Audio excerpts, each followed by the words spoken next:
मेष राशिको व्यक्तिहरूले सुन्नुहोस् है, जसको जन्म अश्विनी नक्षत्रमा भएको छ, यानि कि नाम अक्षर आउँछ चु चे चोलाबाट सुरुवात हुने नाम अक्षर भएका व्यक्तिहरू अश्विनी नक्षत्रमा जन्मभएका हुन्छन्। र अश्विनी नक्षत्र अश्विनी कुमारसँग सम्बन्धित नक्षत्र हो, जसमा हिलिङ पावर हुन्छ, जसलाई हामीले भनिन्छ देवताको हिलर भनिन्छ। त्यस कारणले गर्दा यी व्यक्तिहरूमा हिलिङ पावर हुन्छ।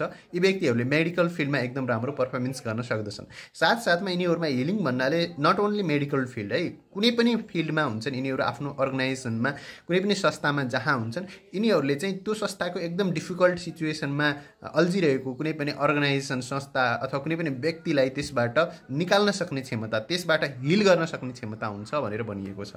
त्यसकारणले गर्दा यिनीहरूले चाहिँ कुनै पनि एकदम डिफिकल्ट सिचुएसनमा रहेको, मेन्टली अलिकति समस्यामा रहेको व्यक्तिलाई समेत यिनीहरूले हिल गर्न सक्ने अथवा त्यसबाट निकाल्न सक्ने क्षमता देखिन्छ।